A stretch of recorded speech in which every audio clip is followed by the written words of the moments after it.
Bonjour à tous, merci d'être là. Voici Midi chez vous. Aujourd'hui, nous ne sommes pas dans un estaminet, nous ne sommes pas dans un joli restaurant. Je vous emmène en pleine campagne, non loin de Gravelines, dans un village qui s'appelle Saint-Georges-sur-Laz. Et nous allons investir un cabaret, le cabaret des Insolites, et aller à la rencontre de ceux qui font vivre et bouger la région de Gravelines et des rives de l'Aa. Vous me suivez? On y va.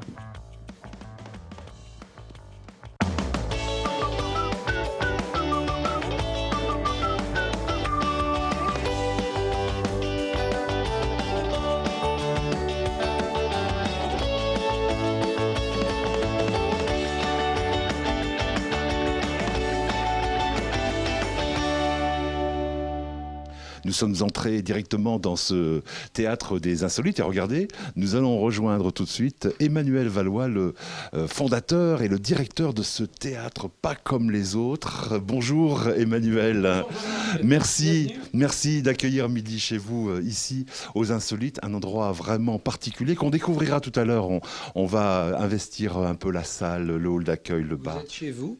Qui est vraiment magnifique. On a voulu commencer cette émission ici, dans votre bureau. C'est là où vous travaillez, vous écrivez vos pièces, et puis c'est aussi déjà une sorte de petit musée, ce bureau. Mais on va y revenir dans un instant. Je voudrais d'abord qu'on parle de la création de ce café-théâtre. Enfin, café-théâtre, théâtre, vous me direz, quelle est la définition on dit cabaret, on dit cabaret, on dit café-théâtre. Ça a débuté café-théâtre. Le 26 septembre 1993, nous avons ouvert officiellement cette maison. Et ce n'est que le 14 octobre 1994 que Juliette Gréco y a mis les pieds pour la première fois. Et alors, ce qui était drôle, c'est qu'à l'époque, c'était un tout petit lieu, assez exigu, et bon, il était sombre comme le sont les théâtres et les cafés-théâtres. Et j'ai voulu être seul avec elle le midi. Elle venait déjeuner à la maison, et j'ai voulu être seul avec elle dans ce lieu pour avoir ses impressions et être vraiment seul. Et elle me suivait dans le noir. Je cherchais l'interrupteur pour allumer, et j'avais peur parce que Belphégor était derrière moi. Oui. Elle avait interprété ce personnage dans les années 60 à la télévision. Elle était habillée de noir, et le jour où elle est venue, elle avait une broche magnifique. Je me souviens, elle était habillée de noir. On a des images, puisqu'à l'époque, ça a été filmé, il y avait France Inter qui en a parlé. Tout le monde en a parlé, c'était un moment extraordinaire. Et puis quand on a 22, 23 ans, j'avais, quand elle est venue, on débute dans la vie, on a ce grand monument de la chanson française qui débarque. Bon, ça rassure d'avoir quelqu'un qui nous épaule comme ça. C'est un peu la marraine des Insolites, mais j'allais dire, c'est pas la seule, parce qu'il y a beaucoup d'artistes de renommée qui sont passés. Alors en fait, il y a deux marraines aux Insolites, il ne faut pas confondre. Juliette Gréco est la marraine du théâtre entier, de tout ce lieu. Mais après, nous avons créé, en 1995, j'ai créé une école de théâtre, qui est devenue une école très réputée. On a plus de 120 élèves cette année, donc ça marche très bien. Et de cette école, il nous fallait aussi une marraine. Et comme à l'époque, je bossais avec Anne Roumanoff, j'ai travaillé quelques années avec elle, j'ai dit, Anne, tu ne voudrais pas être la marraine de l'école? Elle m'a dit, si, mais je viens donner un cours.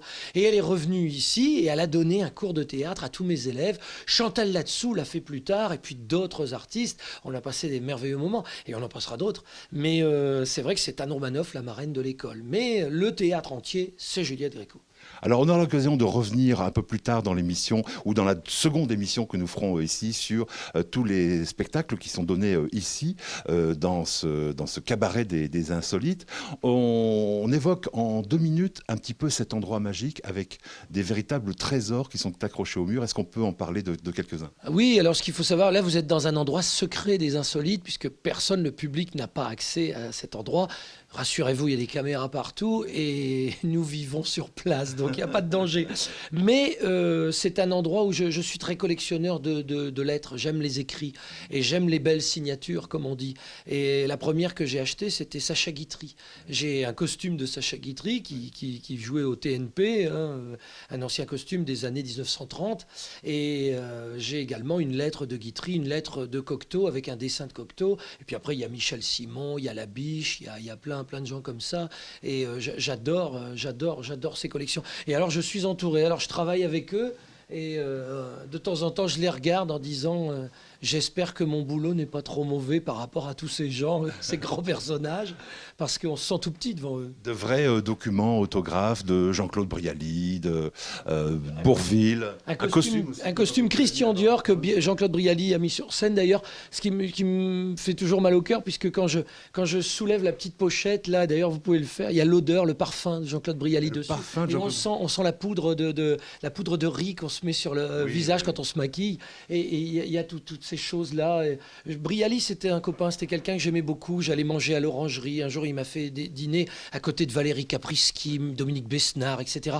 C'était un vrai dandy. C'était la mémoire du théâtre. Et moi, j'ai un point commun avec ce gars-là, c'est que j'aime raconter des anecdotes sur ce métier. Et j'en ai tout plein. J'ai écrit un bouquin qui s'appelle Confession d'Henri de Rouge. Je suis en train d'en écrire un deuxième, là, qui va s'appeler N'oublie pas d'où tu viens, parce que c'est une phrase de ma mère, et ma mère me dit sans cesse ça. Et j'ai toujours la petite anecdote. On le sent qu'il y a des milliers d'anecdotes ici à raconter. J'espère qu'on pourra en évoquer quelques-unes un peu plus tard, Emmanuel. Là, on va voir un extrait d'un des spectacles que vous avez écrit, que vous produisez avec votre troupe.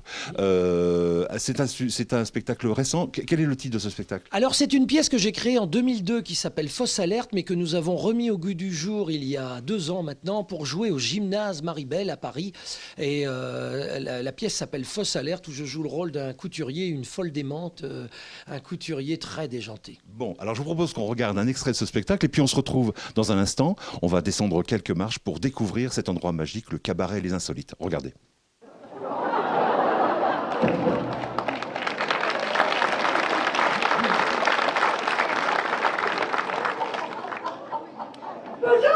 Qu'est-ce que c'est?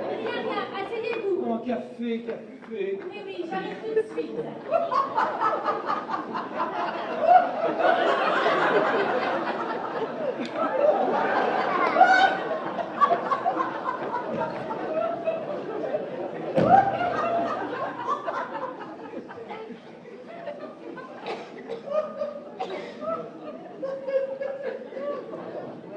La chance m'envoie pour le poste de secrétaire que monsieur voudra bien me confier. J'ai d'excellentes références en la matière. Mais t'es dit cette radio, bon sang. J'ai travaillé chez Gauthier, Bernard, le cousin de Jean, Paul. Je m'appelle Amélie Lefort. Mais tout le monde m'appelle Minette. Alors si vous voulez m'appeler, ça ne me dérange pas du tout. J'ai 28 ans, je suis naïve, célibataire, enfin je veux dire pas mariée, et pas d'enfant, d'après les recherches. J'ai un compte cubain, en un seul mot, hein. Je veux dire, mon petit mal parfois. Ça va? Et voici votre café, mère.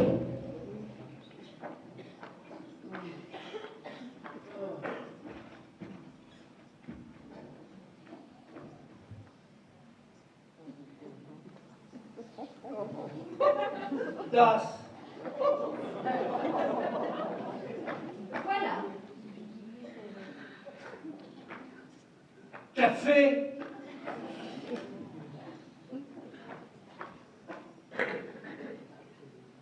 Voilà. Sucre. Voilà.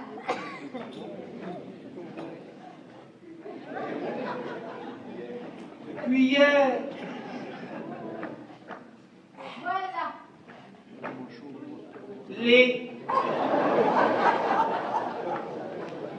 Voilà, ce n'est pas encore le rideau du spectacle, mais nous voici maintenant à l'intérieur du cabaret Les Insolites où nous accueille Emmanuel Valois. Rebonjour Emmanuel. Rebonjour Jean-Marc. Nous sommes ici à Saint-Georges-sur-Lac pour la 2e émission Midi chez vous. On découvre cet endroit vraiment magique et fabuleux en pleine campagne. C'est ça qui fait aussi un petit peu de son charme. C'est le côté insolite, hein. C'est pour ça qu'il porte ce nom-là d'ailleurs. Ah oui, justement. Les insolites, c'est ça. Les insolites sont les gens qui sont à l'intérieur, mais aussi la maison, les murs. Alors, ce cabaret, on l'a découvert lors de la première émission, on va encore le découvrir dans un instant. C'est pas seulement un cabaret, c'est aussi une troupe de théâtre et des représentations qui sont données ici. Est-ce qu'on peut donner un rendez-vous à ceux qui nous regardent? Alors, il faut savoir que c'est une troupe de théâtre qui est issue de l'école de théâtre dont on a parlé tout à l'heure. Et il y a justement 4 pièces qui tournent actuellement, 3 qui sont à l'extérieur, la pièce Compromis, hein, en 2 mots. En 2 mots. Voilà. Cougar à toi et pièce rapportée deux, où il y a un transformiste dedans, etc., etc. Et il y a ici une pièce qui ne bouge pas d'ici, qui s'appelle Nage tendre et gueule de bois, qui sera jouée dimanche 9 mars prochain, justement. C'est une histoire très drôle entre une nageuse olympique qui rencontre un bringueur invétéré, et qui est donc gueule de bois et nage tendre qui se rencontrent. Et c'est très cocasse, et ça dure 1h30, 1h03, on va même dire. On n'en doute pas, on passera donc une bonne soirée le 9 mars ici. On profite de la scène de ce fabuleux endroit, le cabaret Les Insolites à Saint-Georges-sur-Lac, pour terminer cette émission. En spectacle, je demande l'ouverture du rideau, s'il vous plaît, pour accueillir notre dernier invité. Bonjour Noël Lagoya. Bonjour Jean-Marc. Merci de nous rejoindre et d'être avec nous pour cette émission. Noël, vous êtes artiste, chanteur. Oui, tout à fait. Auteur-compositeur. Auteur-compositeur. Tout à fait, ouais. Et vous avez un parcours assez exceptionnel. Ça fait longtemps que vous chantez quand même. Oui, ça fait quasiment une trentaine d'années quand même que je pratique la scène, bien sûr. Et puis mon parcours, eh bien, c'est une opportunité dans le film Podium, voilà, où je suis la voix du film Podium en duo avec Benoît Poulvord dans cette comédie qui a fait plus de 4 millions d'entrées, donc une très très belle comédie qui a bien fonctionné, quoi. Parce que vous avez une particularité, vous n'êtes pas à proprement parler un imitateur de Claude François, mais vous avez, qu'est-ce qu'on peut dire, la même tessiture de voix Oui, exactement, c'est ça, c'est la même tessiture, et c'est pour ça qu'à l'époque, Yann Moix, quand il recherchait vraiment pour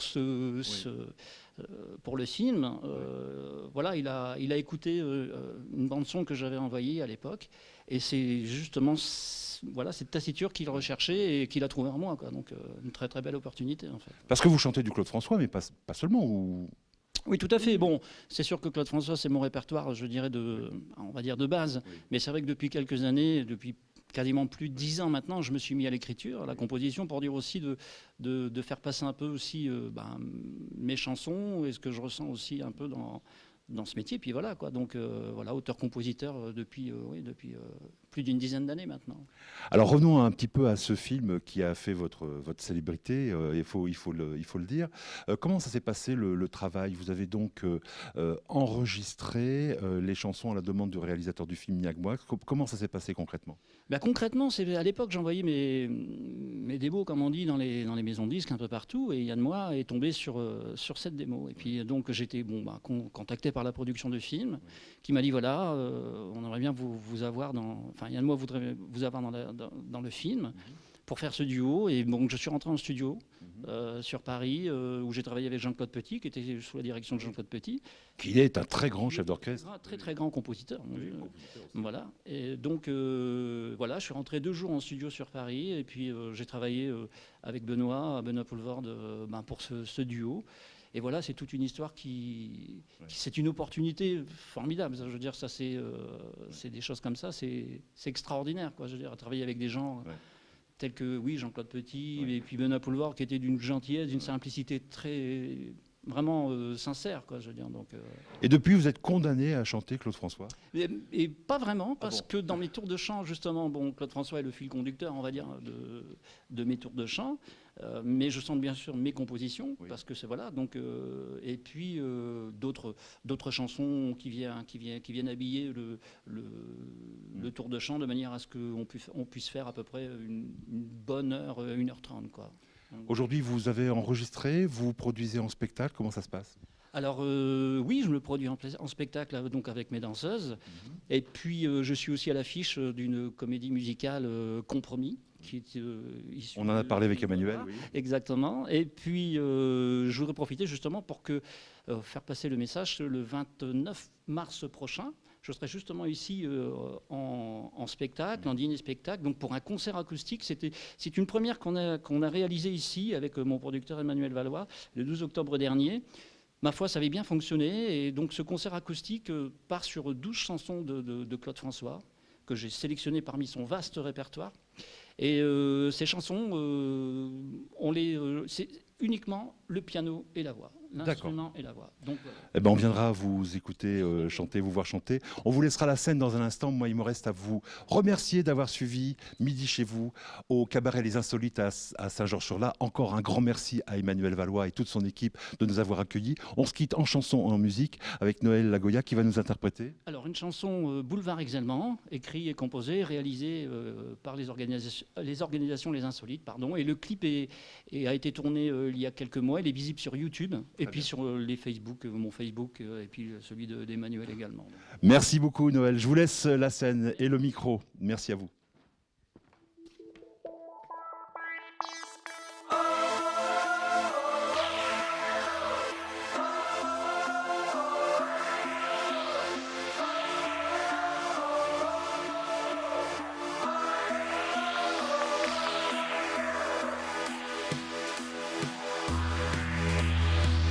D'Ismaëlia jusqu'à Paris, de Rio jusqu'à Alexandrie, les magnolias restent fleuris au châtain de nos souvenirs, abri encore de mille feux sur les rivages de ton enfance, toi que l'on ne connaissait pas, comme un soleil, comme une chance.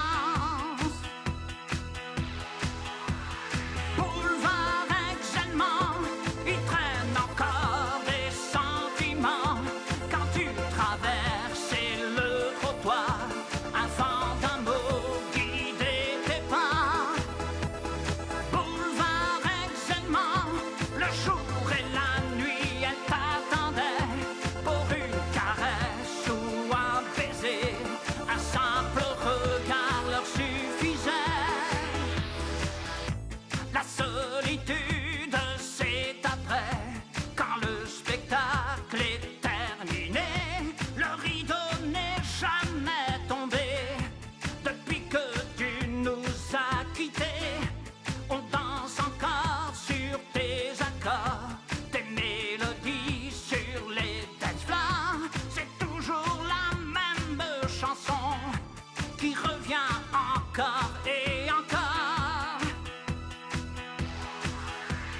Boulevard Exellement, il traîne encore des sentiments quand tu traversais le trottoir, avant d'un mot guider tes pas. Boulevard Exellement, le jour et la nuit, elle t'attendait pour une caresse ou un baiser, un simple regard leur suffisait.